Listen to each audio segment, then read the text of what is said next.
tema dessa palestra é fraude. É possível evitar? O meu nome é Celso Poderoso, eu sou coordenador dos MBAs de Big Data e Business Intelligence na FIAP e diretor da consultoria para a América Latina na MicroStrategy do Brasil. Eu sou economista, especializado em sistemas de informação e mestre na área de tecnologia. A agenda de hoje é a seguinte: primeiro vamos contextualizar o que é fraude e depois vamos tentar identificar onde é que ela se encontra. A seguir a gente vai ver se existe uma forma de criar um plano para se prevenir de fraudes e depois identificar se existe realmente um perfil do fraudador, um perfil da fraude. Depois a gente fala sobre análise de dados e como que o Analytics pode ajudar a gente a resolver esse tipo de situação e de problema. Vamos falar sobre alguns cases de sucesso e aí depois eu faço uma breve apresentação de um case de varejo. A primeira coisa é contextualizar uma fraude. O que vem a ser uma fraude? Por definição, uma fraude é qualquer tipo de esquema ilícito onde se utiliza de má fé e que é realizado com o intuito de lesar alguém ou então obter ganhos. E esse lesar alguém a gente tem que entender que é não apenas pessoas jurídicas, mas também pessoas físicas. Elas estão nesse contexto da fraude. Então, qualquer interferência que acabe por gerar um resultado negativo para uma organização ou para uma pessoa é considerado uma fraude. Ela pode ocorrer por diversos motivos. As pessoas podem querer tirar algum proveito da fraude, ou seja, algum proveito financeiro, podem querer furtar alguma coisa, ou podem simplesmente querer se aproveitar de uma situação que apareceu ali na frente. Então existem várias formas, existem várias esferas em que isso pode acontecer. O que gera essas vulnerabilidades? Ou seja, quais são os riscos que efetivamente as empresas e as pessoas correm? Ora, basicamente, você vai ter fraude sempre que houver processos não controlados. Quando você não for capaz de controlar, de gerir um processo como um todo, de ponta a ponta, identificando potenciais meios e mecanismos de falhas, então ali você pode abrir uma brecha para que ocorra uma fraude.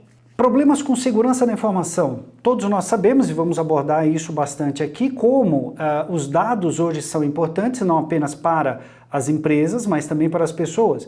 Então, toda vez que eu tenho problemas com segurança da informação, eu abro uma vulnerabilidade, uma possibilidade de fraude. Por outro lado, se eu não tiver controle sobre a situação como um todo, se eu não for capaz de gerir o processo de ponta a ponta, eu também tenho alguma forma potencial de fraude acontecendo ali. E por último, quando a gente não consegue, não é capaz de realizar uma auditoria sobre o processo ou sobre uma determinada situação que a empresa ou a pessoa esteja vivenciando. Mas, de fato, onde que está a fraude? Pesquisas mostram que o Brasil perde cerca de 5% do lucro com fraudes. Ou seja, de um modo geral, as empresas no Brasil elas são atingidas por fraudes e isso acaba gerando uma diminuição no lucro de 5%. Só para se ter uma ideia, essas mesmas pesquisas indicam que entre 2015 e 2016, 77% das empresas brasileiras foram fraudadas de alguma forma. Isso a gente está falando em qualquer tipo de esfera, ou seja, municipal, estadual, federal, governos, empresas, associações, pessoas, ou seja, o volume de fraudes que acontecem hoje no Brasil e no mundo é muito grande. 77% das empresas brasileiras foram fraudadas. Para a gente ter uma ideia, uma comparação com o que acontece no resto do mundo, vamos analisar o varejo. Existem inúmeras pesquisas de varejo, fraudes relacionadas ao varejo, e nos Estados Unidos, por exemplo, 1,41% do faturamento das empresas de varejo são perdidos com fraudes. Isso, em muitos casos, para muitos varejistas, representam até mais do que a margem operacional que eles possuem. Então, só para a gente ter uma ideia que não é um volume pequeno, não é um número pequeno. Na realidade, é um número bastante expressivo. E quando a gente olha no Brasil, uma pesquisa realizada no Brasil, entre os anos de 2005 e 2010, mostra que 2,33% do faturamento dos varejistas no Brasil, na média, em todos esses anos, foi fraude. Ou seja, isso representa muito mais, até mais do que eles conseguem de margem operacional, e é um volume maior que o que acontece nos Estados Unidos, o que mostra que nós temos um bom caminho a percorrer para poder resolver esse problema de fraudes no Brasil. Quem mais perde com fraude? Na realidade, todas as empresas. De um modo geral, varejistas costumam perder, porque varejistas eles possuem não apenas o roubo, né, durante o varejo, mas problemas operacionais, ou seja, você pode ir no supermercado e quantas vezes que a gente não encontra um produto lá que está com a embalagem violada, ou um produto que quebra, né, uma garrafa que se quebra no meio de um supermercado, coisas desse tipo. Então o varejista ele perde muito com fraudes. Comércio eletrônico perde muito com fraudes também. Às vezes a gente acha que por ser um comércio eletrônico isso não vai acontecer. Acontece com muita frequência sim, porque a fraude ela não está, muitas vezes ela está, claro, relacionada com o desvio da mercadoria. Isso pode acontecer no comércio eletrônico, mas também se alguém impede você de vender. Então, nesses grandes eventos que acontecem, né, Black Friday e outros eventos, aí Natal, Dia das Mães, etc., quando você tem um volume muito grande de vendas e também especificamente voltado para o comércio eletrônico, é muito comum os varejistas serem bloqueadas as vendas com pedidos muito grandes. Então eu vou lá, coloco um pedido grande, por exemplo, de 20, 30 aparelhos de televisão, e isso me impede de vender. Por quê? Porque eu vou ter que esperar o pagamento do meu cliente para depois eu poder liberar o produto. Se não vem o pagamento do cliente, possivelmente eu perdi essas grandes datas comemorativas. Então o comércio eletrônico, ele recebe uma carga muito grande também de fraudes, né, e de perdas, em grande parte em função dessa questão, né, do bloqueio de vendas, né, além do desvio, como eu coloquei. A indústria, de um modo geral, perde bastante com fraudes, né? Tanto no desvio de materiais, matéria-primas, quanto até no desvio do produto final mesmo, né? E a gente vê, né, uma série de situações aí acontecendo também na indústria. Construção civil, desvio de materiais, acontece com muita frequência na construção civil.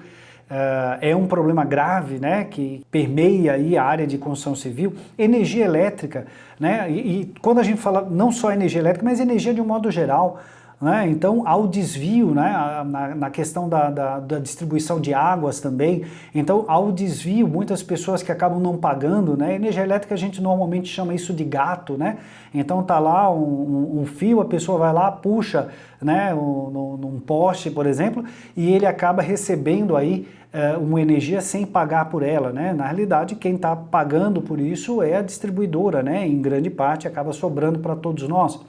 Da mesma forma como televisão, né? Assinatura de TV a cabo e coisas desse tipo. E de um modo geral as pessoas físicas, que acabam perdendo aí muito dos seus dados, das suas informações, e com isso elas também são fraudadas, né? Ou seja, a fraude está efetivamente em todos os lugares. Os tipos mais comuns de fraude. Então, primeiro, né, a utilização de um CPF falso.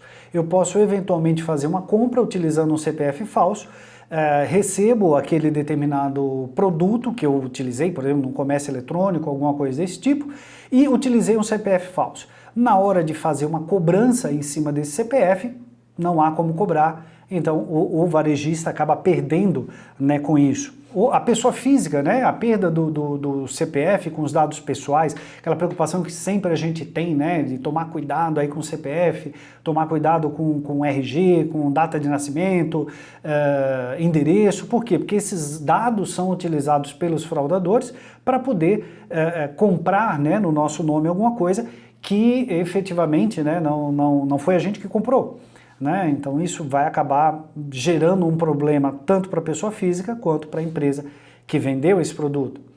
Por outro lado, né, o bloqueio da venda por emissão de boleto, que eu acabei de comentar, acontece muito no varejo eletrônico, né? Mercadorias desviadas, e aí tem até uma situação interessante que recentemente eu fiquei sabendo, que havia, né, uma determinada pessoa dentro de um cargo público que fazia compras e colocava em nome desse órgão público. E aí, na hora de efetuar, né, o pagamento, ela apresentava como se fosse uma conta daquela empresa pública. Né? Em muitas situações ela conseguiu aí, durante um bom tempo, aí, utilizar esse mecanismo para poder fazer com que o governo pagasse, né, a empresa pública pagasse pelos bens que ela estava adquirindo. Então vejam, né, como existe, né, sempre uma criatividade muito grande do lado de quem quer fraudar, né? Na questão da saúde de um modo geral, né, a saúde também é um grande setor que acaba recebendo muitas fraudes, né? Por quê? Porque existem coisas muito simples, simplórias, para ser muito franco, do tipo, né, você vai lá no seguro-saúde e você tem um procedimento de parto associado a um homem, a uma pessoa do sexo masculino. Quer dizer, óbvio que isso não pode acontecer, mas se não houver uma trava bem feita ali na frente, né, isso acaba gerando uma fraude, ou seja, você vai pagar por um procedimento médico que não pode ser executado para aquele tipo de pessoa, ou mesmo às vezes, né, então a gente vê como hoje as empresas de seguro, de um modo geral, procuram utilizar mecanismos mais avançados, que nem o token, para poder confirmar ali na hora que você está fazendo aquela consulta, que você está fazendo aquele exame. Durante um bom tempo, né, as empresas de seguro mandavam muitas vezes para os consumidores confirmando se efetivamente ele tinha realizado aquele procedimento. Quer dizer, por quê? Porque muitos dos prestadores de serviço acabavam cobrando por um serviço que não tinha sido executado. Por quê? Porque tinha o número lá da sua carteirinha, a validade, o seu nome, etc. E tudo isso, quer dizer, não deixa de ser, né, um prejuízo muito grande, utilizando o seu nome para poder fraudar uma empresa. Da mesma forma como a gente vê seguros de um modo geral, né? Então, procedimentos, por exemplo, né, de recuperação de carros, ou mesmo de conserto de carro, né, ou de reboque de veículos, né, então você coloca ali uma quilometragem maior do que aquela que efetivamente deveria ser cobrada, ou cobra por um procedimento que não é adequado, né, então como que uma companhia, né, de guinchos ou uma companhia de seguro, ela vai conseguir identificar esse tipo de situação, ela vai conseguir comprovar que aquilo é uma fraude, né, seguros que são acionados indevidamente, ou seja, a pessoa nem acionou o seguro, mas efetivamente o prestador diz que foi acionado e faz a cobrança para a companhia de seguro, né? Então tudo isso acaba tendo que haver uma verificação, uma checagem, né, muito bem feita para evitar essa situação. Muito bem, e aí, como é que a gente faz? Dá para resolver esse tipo de problema? Será que é possível a gente resolver ou criar um plano para prevenir esse tipo de situação? Sim, sem dúvida nenhuma. Na realidade, se você for capaz de mapear muito bem os seus processos, os seus riscos e os seus pontos de controle, ou seja, se você tiver um domínio do seu processo como um todo, você diminui muito a possibilidade de erro. Você diminui muito as brechas de segurança para que um fraudador possa se utilizar disso e, dessa maneira, fraudar você ou a sua empresa. Então, para isso, a gente abre mão de diversos mecanismos, né? O mais comum e quando é possível, né, a gente coloca alguns dispositivos para prevenir essas perdas, para prevenir as fraudes. Então, é o que acontece muitas vezes quando a gente vai e tem um circuito fechado de televisão dentro de um varejista, ou mesmo quando a gente vai, por exemplo, numa loja de roupas ou mesmo num supermercado e são colocados alguns alarmes, né, algumas etiquetinhas ali que se você sair sem pagar aquele produto vai soar um alarme, né? Então tudo isso acaba sendo mecanismos interessantes para você prevenir. O que a gente encontra muito quando faz uma pesquisa relacionada a isso, é que o treinamento da equipe ainda é um dos mecanismos mais eficazes para você resolver esse tipo de problema. Então você ter uma equipe treinada dentro do seu processo, conhecendo todos os processos e todas as formas que você tem de ir por um lado ou pelo outro, isso evita bastante a fraude. Então, treinando a sua equipe para que ela saiba o que fazer quando for detectada uma fraude, também acaba sendo uma coisa e uma questão bastante interessante, né? Bastante útil. Agora, sem dúvida nenhuma, uma das coisas que mais cresce hoje para poder ajudar a prevenir fraudes é o uso dos dados, ou seja, usar sistemas integrados, sistemas informatizados também, para que você possa entender como essa fraude acontece e a partir do instante que você entende como aquilo acontece, conhecendo o seu processo, você consegue interferir no fraudador.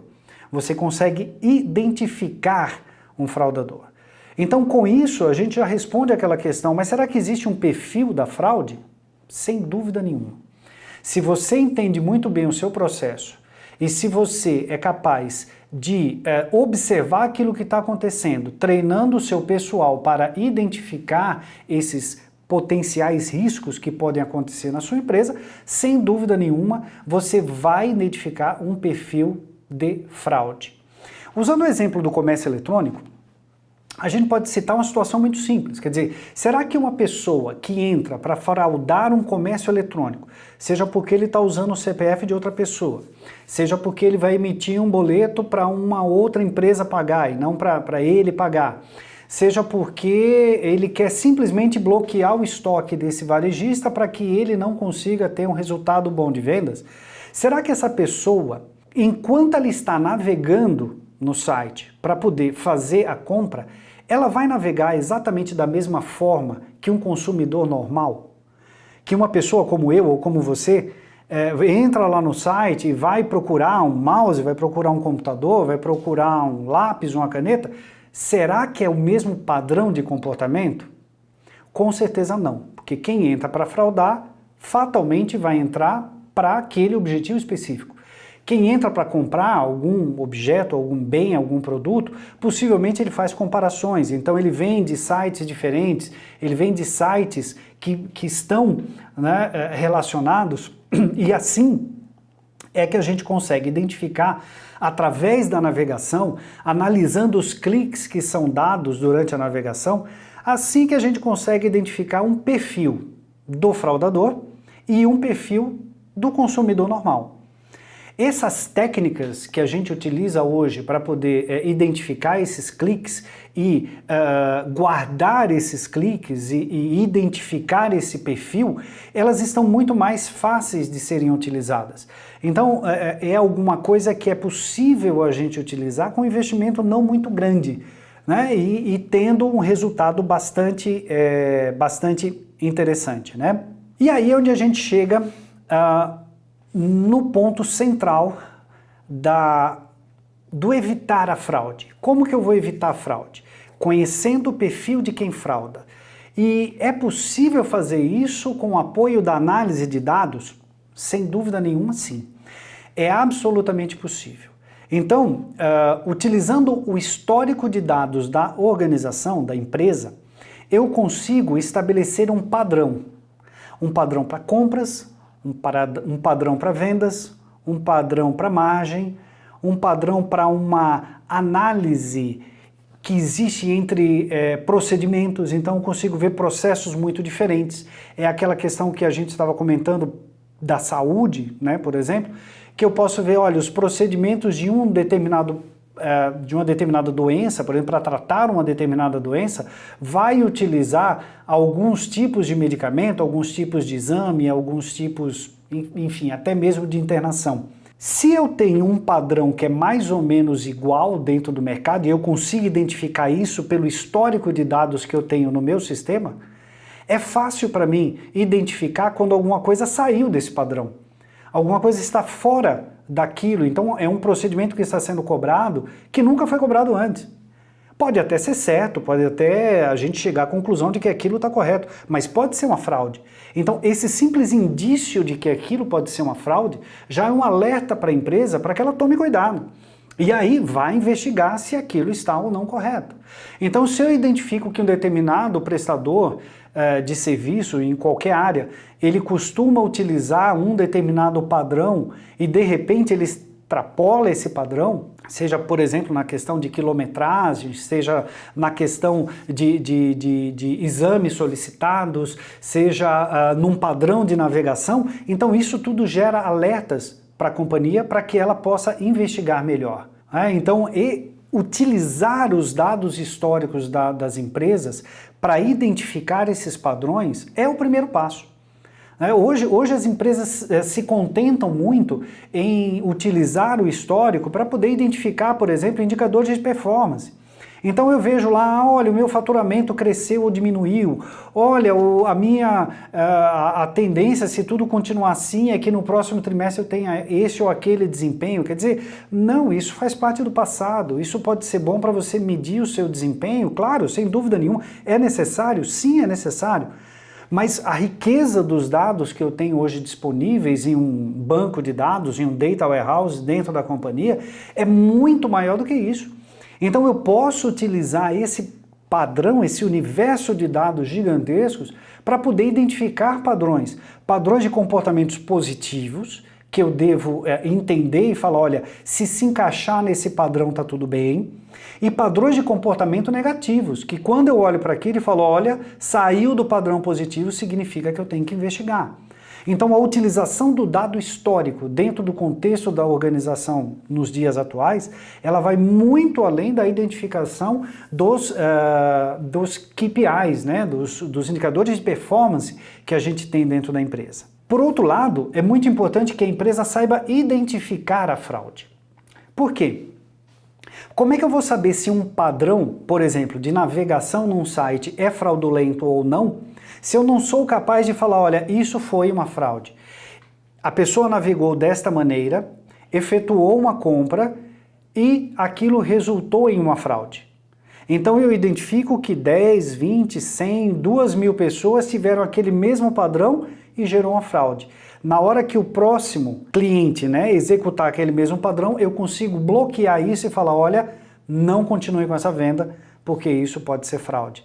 Ou direcionar isso para um setor específico dentro da organização. Então, voltando a falar da saúde, se eu tenho um médico ou um prestador, uma clínica, que está solicitando diversos materiais, e esses materiais ou exames, eles fogem do padrão, então é muito simples, na hora que eu recebo aquela requisição, eu aciono um alerta, direciono isso para uma área específica dentro da empresa e vamos resolver. E se realmente foi identificado que é uma fraude, eu coloco lá, olha, isso foi uma fraude. Dessa maneira, identificando todas as fraudes que acontecem, eu consigo identificar o padrão, eu consigo ter um padrão para a fraude e eu consigo prevenir que isso aconteça lá na frente. Então é necessário ter equipes de verificação dentro da empresa e muitas vezes de monitoramento. Então isso acontece, por exemplo, dentro de um varejista, e é muito comum a gente ter no varejista, como eu disse, os circuitos internos de TV. Então temos que identificar isso, olha, quando foi que aconteceu, qual foi o horário que aconteceu, qual a seção que utilizou, qual foi o item que foi roubado ou pelo menos teve a tentativa de roubo. E coisas desse tipo é que ajudam. É muito aquela questão, se eu não tenho histórico e se eu não tenho a identificação da fraude, fica impossível, através de modelos matemáticos, que é onde nós vamos chegar agora na sequência, identificar esse padrão e poder ajudá-los a prevenir uma fraude. Então, a ideia por trás de tudo isso temos que criar modelos preditivos baseados nos dados para poder apoiar e evitar novas fraudes. Então, essa criação dos modelos preditivos, ela pode ser baseada em dois grandes grupos. O primeiro é quando a gente utiliza simplesmente regras operacionais e de negócio. Então, é aquela questão que eu falo assim, olha, se por acaso, como eu usei o exemplo agora há pouco, se por acaso eu tenho um homem fazendo uma solicitação de parto, significa que tem alguma coisa errada.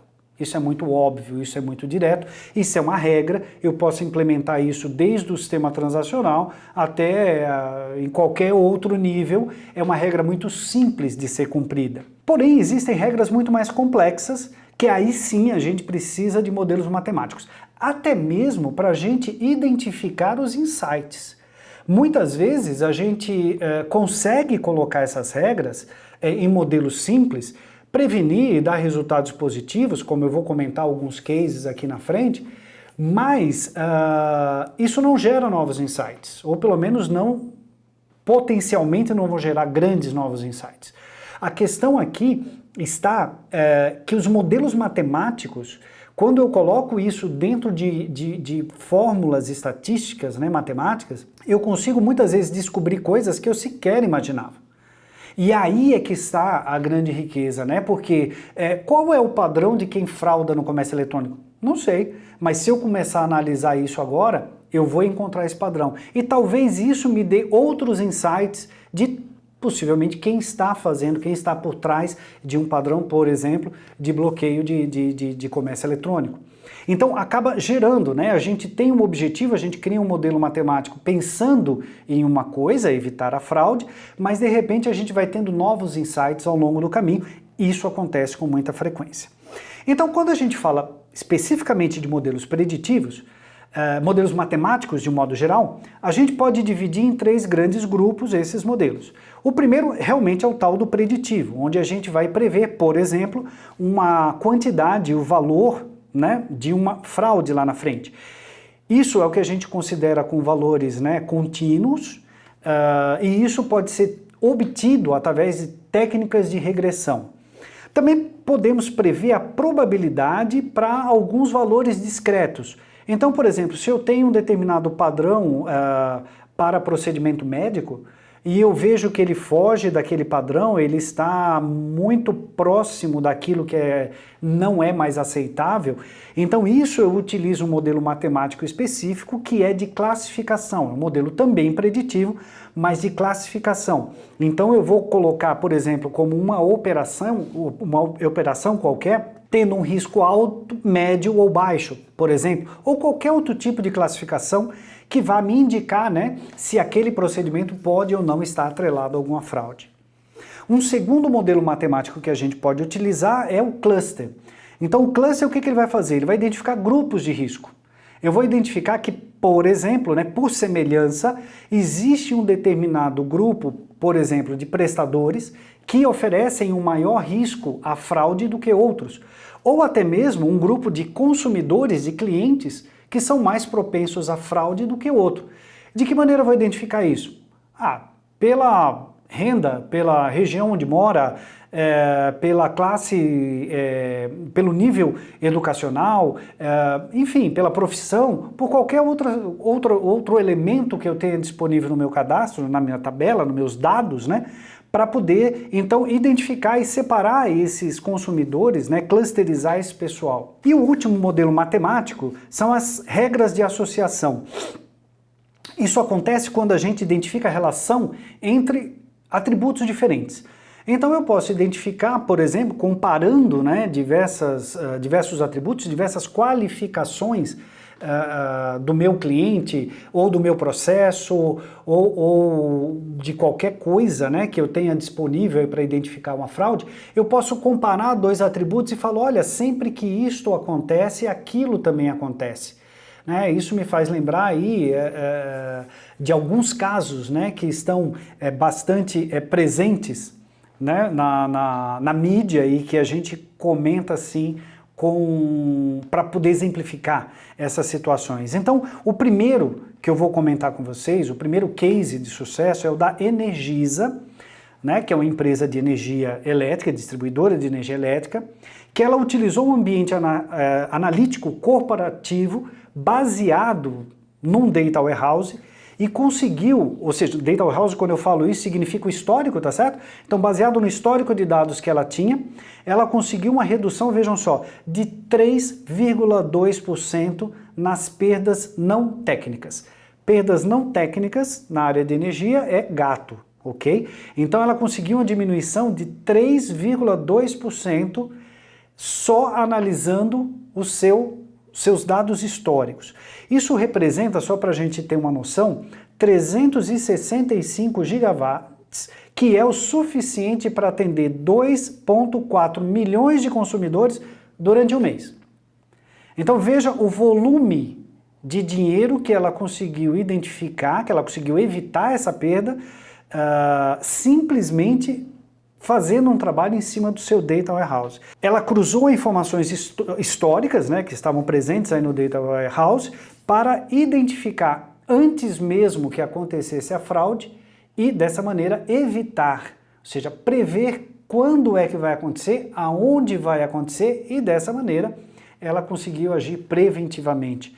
Essa redução de 3,2% ou de 365 gigawatts foi possível através desse cruzamento de dados. Um segundo case de sucesso que apareceu recentemente, inclusive, aí, na televisão, foi tema aí de algumas reportagens, do Ministério do Trabalho junto com a Polícia Federal, né?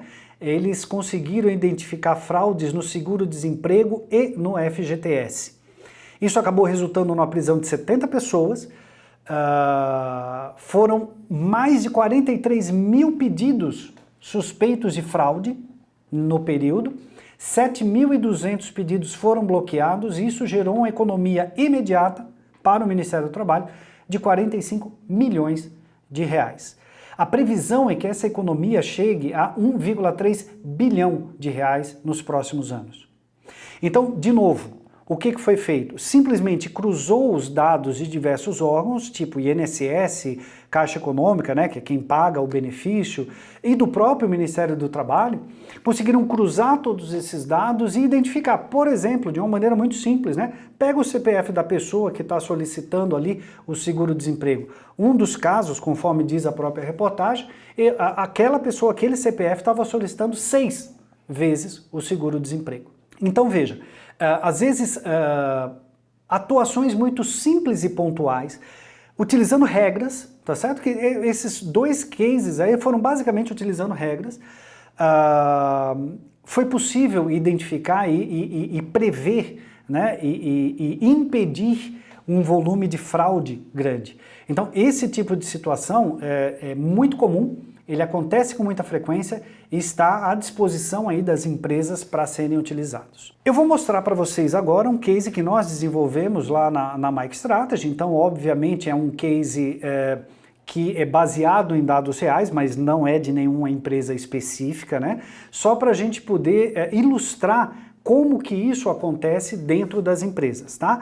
Então, eu vou basicamente focar uma empresa de varejo, e aí trazer algumas informações que são interessantes. Por que a gente acabou utilizando um pouco o varejo para poder mostrar esse exemplo para vocês? Uma pesquisa da Abras, né, ela foi realizada com 302 empresas e mais de 4.000 lojas. E ela mostra que em 2015, 66% dessas lojas possuíam sistemas de prevenção a perdas. Mesmo assim, o índice de perda alcançou quase 2%. E isso representa 2% do faturamento bruto. E isso representa 6,19 bilhões de reais. 6,19 bilhões de reais. Dava para comprar alguns Neymars, né? Quais são as principais causas? Furto interno e externo. Isso alcança aí praticamente 35% dos casos.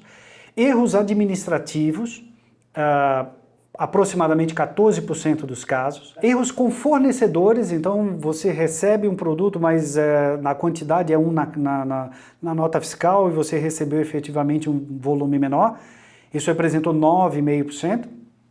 Quebras operacionais. Quebras operacionais são aquelas que podem acontecer, né? Como eu comentei aqui anteriormente. Então, é uma embalagem que foi violada, você não vai conseguir vender novamente. É um produto, né, fora da data de validade. Ou simplesmente uma quebra mesmo. Caiu lá da prateleira, quebrou a garrafa, quebrou uma embalagem, enfim, você não vai conseguir vender novamente.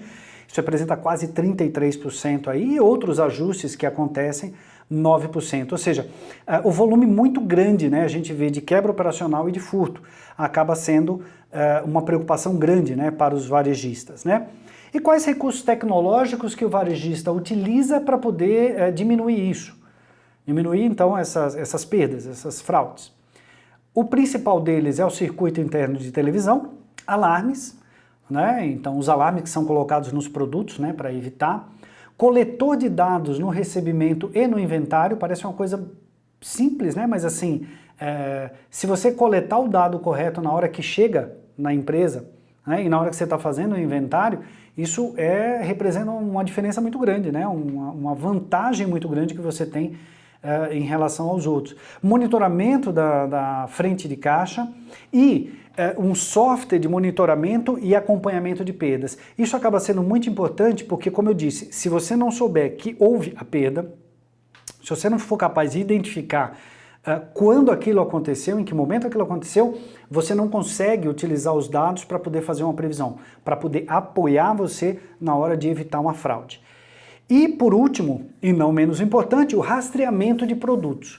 Quer dizer, o rastreamento de produtos é algo que hoje ele existe, né? A gente tem aquelas etiquetas, né, de radiofrequência, mas agora com o Brasil entrando cada vez mais, né, na rota mundial da internet das coisas, né, conhecido por IoT, tendo as etiquetas de custo mais baixo e podendo colocar isso em diversos produtos, né, isso sem dúvida nenhuma, na frente de prateleiras, de gôndolas, etc., isso sem dúvida nenhuma vai ajudar bastante a diminuir essas perdas, né, dentro do varejo. Então agora o que eu vou fazer? Eu vou mostrar para vocês o case que a gente desenvolveu para que vocês tenham uma noção então de como os dados podem te ajudar a evitar a fraude. O que vamos fazer agora então é utilizar um modelo, né, criar um modelo preditivo para que a gente possa analisar esses mesmos dados, porém de uma maneira muito mais eficiente, né? Então a primeira coisa que a gente faz quando a gente está pensando em um modelo preditivo é criar uma métrica de treinamento. Então essa métrica de treinamento, conforme vocês podem ver aqui, ela utiliza, né, um daqueles grupos que eu falei de modelos matemáticos, né? Então eu posso fazer um forecast para poder identificar lá uma situação futura, né? Um número futuro, um valor previsto. Eu posso fazer uma classificação, eu posso fazer um agrupamento de coisas semelhantes, então um cluster, né? E identificar a associação entre elementos de um mesmo grupo, ou seja, a associação entre eles. Então, o que a gente faz dentro dessa ferramenta é simplesmente colocar qual é a minha variável dependente e colocar quais seriam as minhas variáveis independentes. Nesse caso aqui, eu estou utilizando o dia da semana, o evento, o produto e a seção do produto. E estou pedindo para ele segmentar isso por mês, né? Para ele poder analisar aí, ele criar uma árvore, né, em cima desses dados. Quando eu peço para ele mostrar as opções avançadas, então eu vejo que eu tenho uma série de outras possibilidades de trabalhar, né, com esses dados. Então uma das coisas que eu posso fazer é permitir algumas transformações, identificar os outliers, identificar os valores perdidos, modificar o padrão, né, do tipo de dado. Então, por exemplo, aqui em produto, eu forcei para que ele considere o produto como um valor categórico. Então, esse tipo de análise, né, obviamente tem que ser feito por uma pessoa que tenha um domínio mínimo, né, tem um conhecimento mínimo em cima disso. Normalmente aí os estatísticos fazem isso com bastante tranquilidade. Depois simplesmente eu gravo essa métrica, né, e a partir do instante que eu gravo essa métrica, eu posso criar, como vocês vão ver aqui na sequência, tá vendo? Criar o treinamento dessa métrica. Então, o que acontece a partir do instante que eu mando fazer o treinamento dessa métrica? Ele vai pegar a minha base de dados histórica, ele vai aplicar o modelo matemático que eu acabei de construir ali e vai criar, então, uma previsão em cima dos valores conhecidos. E ele vai, como vocês podem ver, ele não bate exatamente 100%, né? Como muitas vezes as pessoas acham, mas então o modelo preditivo não erra, o modelo matemático não erra. Erra, o ser humano erra. Por que o modelo matemático não vai errar? Vai errar, com certeza. Porém, o que a gente tem que ver é o nível de assertividade. Então vocês podem ver que tem alguns valores aqui muito próximos, outros assim não tão próximos, mas o fato é que ele tentou criar um modelo matemático para poder avaliar os dados que eu tenho como histórico. Então, quando eu volto aqui, ó, agora eu tenho aqui uma métrica preditiva. E eu consigo avaliar esse modelo preditivo, né, utilizando esta ferramenta, né, utilizando o MicroStrategy aqui, e ele me dá essa visão. Primeiro, conforme eu disse para vocês, eu tinha pedido para ele criar uma árvore separando aqui por dias da semana. Ele fez isso, ele criou uma fórmula matemática que, como vocês podem ver aqui, é bastante complexa, né? Ele identifica aqui um nível de assertividade para esse modelo matemático criado, ou seja, ele teve um nível de assertividade de quase 95% em cima desses dados, o que é um valor excepcional. Ele mostra aqui qual foi o trabalho realizado em cima de cada uma das variáveis, ele mostra o nível de importância de cada uma das variáveis nesse modelo. Eu consigo identificar, por exemplo, né, aqui, se eu pegar, por exemplo, ó, qual é a distribuição dos dados das sessões, por exemplo, então tá aqui, ó, a distribuição dos dados, então como que ele chegou nesse valor, como que ele vê que o nível de importância dessa variável para aquele modelo, e isso vai se estender então com cada uma das variáveis que foi utilizada aqui. De novo, né, isso é algo que o estatístico, né, que a pessoa que domina e a estatística tem muito mais facilidade para interpretar esses dados. Então aqui de novo, né, a matriz de correlação, onde ele identifica quanto que uma variável representa em relação à outra, né, e o que dá a validação aí de que esse modelo é bastante interessante. Como é que ele conseguiu chegar à conclusão dos 95% de acerto? Ele separou uma parte da base de dados conhecida como treinamento e utilizou a outra parte como teste. Então o teste que ele fez, tá vendo aqui, ó, ele identificou quanto foi o acerto, qual era a diferença de um item relacionado com o outro, tá? Por isso que ele chegou naquele número de 95%.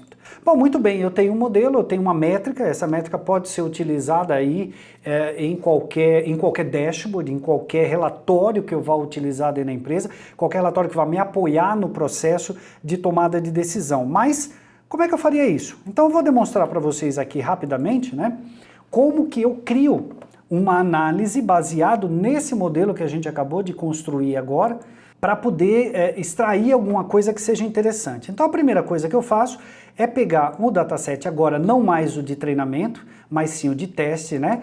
Então o que eu estou fazendo nesse momento? Eu estou recuperando aqueles dados que foram utilizados para o treinamento da métrica, mas agora não com o objetivo de treinar a métrica. Agora o meu objetivo é recuperar esses dados para que eu possa criar um dashboard e, criando esse dashboard, eu possa apoiar o processo de tomada de decisão. O que se faz aqui é recuperar todo o meu dado, né, todo o meu universo de dado conhecido, para que a gente comece a trabalhar. Então a primeira coisa que eu vou fazer aqui, conforme vocês estão vendo, eu vou trocar alguns nomes, porque só para facilitar. Então eu vou colocar aqui como perdas, nesse caso aqui são as reais, então perda real. Eu vou trocar o nome desse aqui para perda prevista. Então agora eu tenho aqui, né, claramente os meus dados. Eu vou colocar, vamos lá colocar o mês. Vamos colocar a perda prevista e a perda real. Muito bem. Então, na hora que eu coloco isso num formato gráfico, para ficar mais simples, né, mais fácil de visualizar, ok, mas esse negócio aqui, porque julho, porque eu só tinha dados históricos até junho. Então, em julho, eu consigo fazer uma previsão, mas, obviamente, o meu valor realizado é zero. Isso aqui ficou estranho para a gente visualizar, então o que eu vou fazer é criar aqui uma métrica. Vou criar uma métrica que eu vou dar o nome de perda, simplesmente perda, né? E vou colocar aqui, ó, para que ele transforme, né? Vamos validar isso aqui. Ok, deixa eu só colocar correto aqui, ó, né, que o nome estava errado, agora aqui correto, então eu vou colocar ele como perda, e vocês vão ver que a partir do instante que eu coloco, ao invés de perda real, perda, olha lá, ao invés de aparecer o zero, ele apareceu sem nada, né? E quando eu coloco num gráfico, fica uma maneira muito mais agradável de se ver. Então eu vejo aqui, olha, a minha real e a prevista muito próxima, né? Na minha base de dados histórico, e a minha previsão aqui de 30 mil perda para julho. Muito bem, então vamos continuar fazendo a nossa análise. Vamos agora criar uma análise, por exemplo, pegando, não sei, vamos colocar essa daqui, ó. Colocar aqui embaixo, né? E a gente põe esse tipo de análise, a gente coloca aqui qual é o evento, então a gente vai passar os eventos, né? Perda, quebra operacional ou furto, e em relação à sessão. Então a gente já vê aqui que ele monta, né? Um tipo de uma rede, né? Uma análise de rede que a gente consegue ter alguma visão, mas o ideal é a gente trabalhar com a minha perda prevista no tamanho. Então eu vejo que a minha quebra operacional vai ser maior que o furto, vai ser maior que outras perdas. E a mesma coisa acontece aqui, né, com outras perdas, utilidades domésticas, etc. E eu posso colocar aqui o tamanho pela quantidade de perda que eu vou ter. Então, nesse caso, a minha análise já indica, tá vendo? Ó, que eu vou ter muito de quebra operacional e a maior parte da minha quebra operacional vai estar relacionada aqui com utilidades domésticas. Ótimo! Gera alguns insights interessantes, mas vamos continuar a nossa análise. Então eu vou continuar a análise e vou colocar agora aqui para vocês uma análise por dia de semana, porque a gente viu que sábado costuma ser o dia que eu tenho maior perda. Então vamos colocar lá o dia da semana, perda prevista, colocar aqui num formato gráfico para facilitar. Olha lá, bateu, realmente sábado continua sendo a perda, o dia que eu tenho maior perda, né, o dia da semana que eu tenho maior perda. E agora eu coloco aqui um relatório, né, com os produtos e a perda prevista para cada um deles, tá certo? Vou formatar isso aqui para ficar mais interessante, né? Vou colocar para ele pegar o container inteiro, fica alguma coisa mais interessante. Vamos colocar um pouco mais de inteligência, né, nisso aqui. Então a primeira coisa que eu vou fazer é, vamos colocar esse cara como filtro das demais visualizações. Então o que acontece? Na hora que eu clico em julho, ele automaticamente atualizou esta e esta visualização somente para a previsão de perdas para julho. Esse cara aqui, eu também vou usar como filtro agora para os dois próximos painéis. Então, em julho, quebra operacional, vocês viram aqui o movimento que teve do dia da semana. E eu vou colocar esse cara aqui como filtro para visualizar a última visualização, que é a 4, e aí, quando eu pegar em julho, quebra operacional, sábado, eu vejo que, vamos colocar esse daqui em ordem decrescente, eu vejo que o meu maior volume de perdas em julho, quebra operacional no sábado, vai ser refrigerante, de 2 litros. Se eu quiser, eu posso até colocar aqui a seção, né, para facilitar a tomada de decisão. Então aqui eu vou fazer o quê? Ou eu vou colocar uma câmera de TV, ou eu vou colocar uma pessoa ali por perto, ou vou ter que mudar a disposição das gôndolas, vou ter que colocar, porque essa quebra pode ser porque está caindo no chão e quebrando. Então eu vou mudar a disposição da gôndola para evitar que isso aconteça, né? Então só para vocês visualizarem, se eu quiser agora ver furto, eu clico aqui em furto. Tá vendo? Mudou completamente, agora furto na sexta-feira, então eu vejo que, ó, de novo, eu vou ter uma perda prevista aqui de 64 nos refrigerantes e assim sucessivamente. O que pode acontecer muitas vezes é que você não gostou dessa visualização aqui, vamos ver de uma maneira um pouco diferente, ok? Então aqui eu consigo, né, da mesma forma, vejo tudo que vai ser de furto, mas agora eu quero avaliar somente utilidades domésticas, automaticamente ele já fez o filtro aqui e direciona uma ação. Então é esse o tipo de análise que acaba sendo muito importante quando a gente está trabalhando com um sistema de apoio que faça a previsão, que utilize os dados históricos para identificar um padrão, que você conheça e identifique que é uma fraude e você seja capaz de, obviamente, guiar, apoiar aquele que vai tomar a decisão.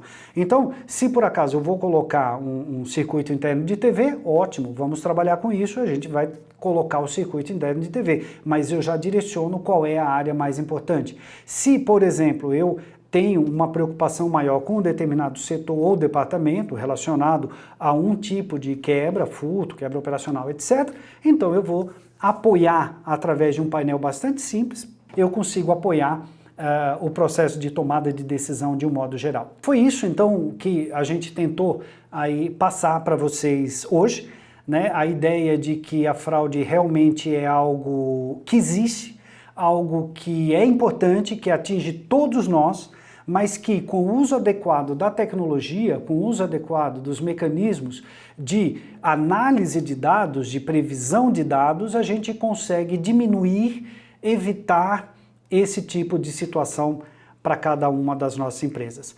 Eu estou à disposição, caso vocês queiram conversar comigo sobre o assunto. Por favor, me mandem um e-mail, entrem em contato comigo via LinkedIn ou por e-mail mesmo, e será um prazer a gente poder falar um pouco mais sobre isso. Até a próxima!